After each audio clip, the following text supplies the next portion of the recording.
Hello everyone, welcome back. So today I'm going to discuss equations of motion, and we will derive the three equations of motion by graphical method. So I hope the concept of graphical representation of motion is clear to you. If it is not, please refer my last video so that you can understand this concept very well, because this thing will make you easier to understand the concept of equations of motion. Okay, so let's start. For uniformly accelerated motion, okay, this is our first condition, uniformly accelerated motion. It means a curve between velocity and time will be taken as a reference to derive the three equations of motion, because acceleration is the result of a graph between velocity and time, okay, of an object along straight line. Okay, because if the object is moving in straight line, then only the motion of the object will set to be uniform motion and we will get a straight line curve. We can easily correlate its velocity, acceleration and the displacement. How displacement we can correlate? Because in the last video I told you about we can calculate the displacement covered by the object by calculating the area under the curve. Okay, so that's why I'm saying if you are not clear with the concept, please refer to my last video. Covered by it in given interval time by set of three equations of motion. Now children, here this thing is very important. The three equations of motion are also known as by different names. So first equation of motion is also known as velocity time relation. So it gives us a relation between velocity and time. Second equation of motion is also known as position and time. So position time relation. Position means the displacement covered and it is denoted by S. Okay. And third equation gives us a relation between position and velocity. So position S, velocity V and U. Clear? So let's proceed further.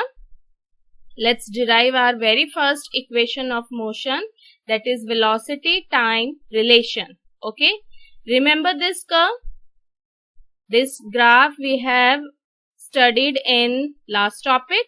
Okay. But the change here is, in the last topic the graph was starting from 0 and here the graph is starting from point A. Okay. This type of representation I have already discussed with you. So this also represent a graph of uniformly accelerated motion. Okay.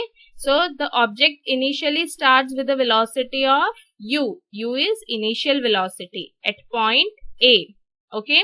And after a given interval of time, the object reaches to point B and attains a final velocity of v. Clear? Okay. So we have to derive a relationship between velocity and time. So first of all, note down the mathematical values for some of the relations like BC. BC. This complete value is equal to how much? V. Okay. AO. AO is equal to GC because it makes a rectangle and the opposite sides of rectangle are always equal.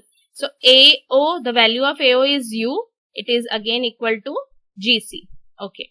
Now this BC line can be written as BG plus GC. Okay.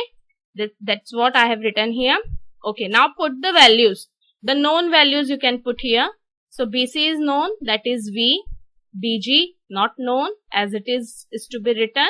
GC is known, that is U. Now using transposition method, calculate the value of unknown quantity. Here unknown is BG. So when you will transpose it, it will give you a relation V minus U. Okay. And V minus U is what, children?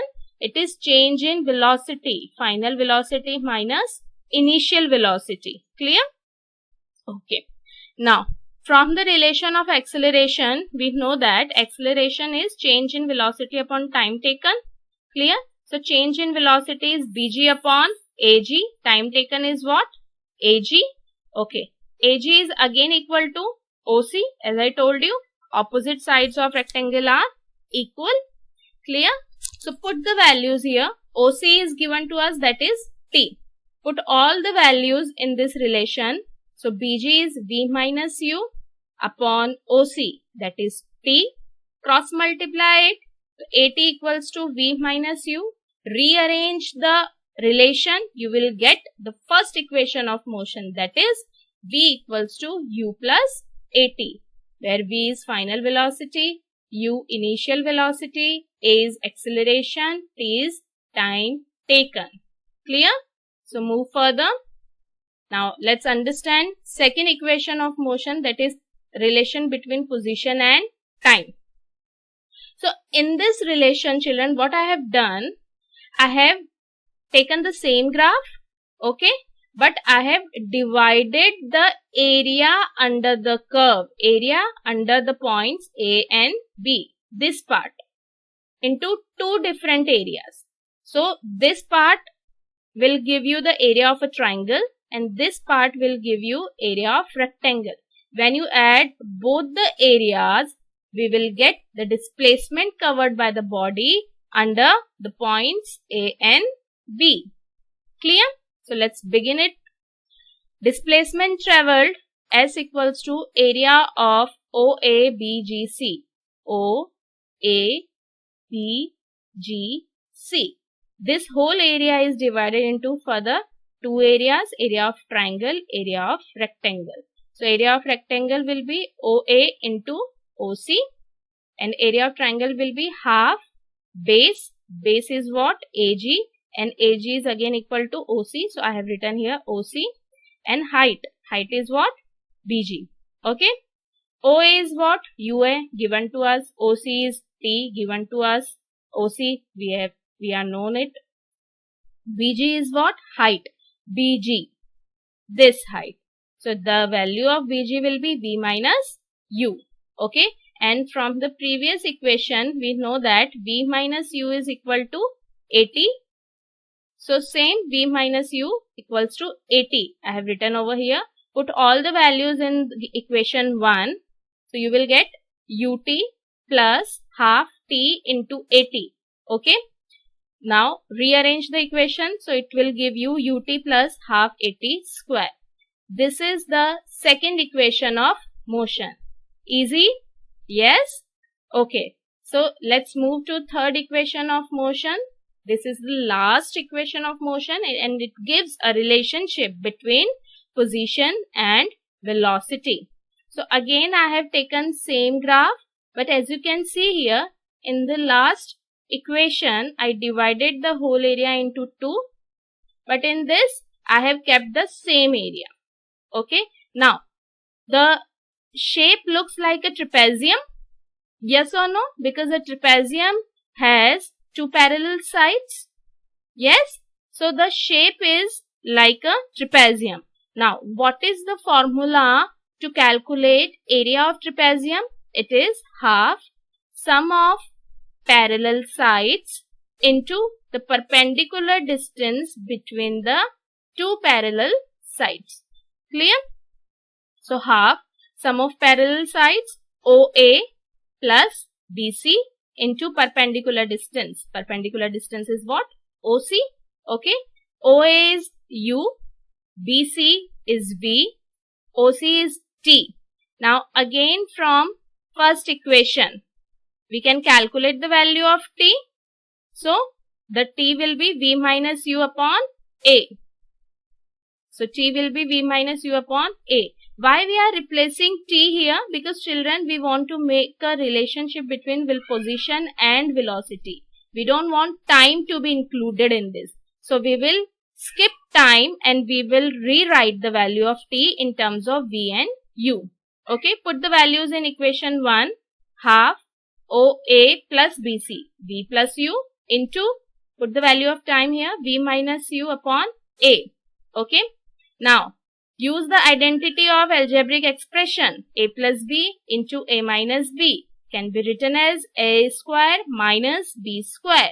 So it can be written as b square minus u square, and 2 and a will be cross multiplied towards LHS. So it will give you 2as. Rearrange the equation, you will get b square minus u square equals to 2as. Okay, so this is the third equation of motion, very important. Okay children, so go through the video again and again, pause the video to note down the notes, and in the next video I will take your NCERT questions which are based on equations of motion. Okay, thank you everyone.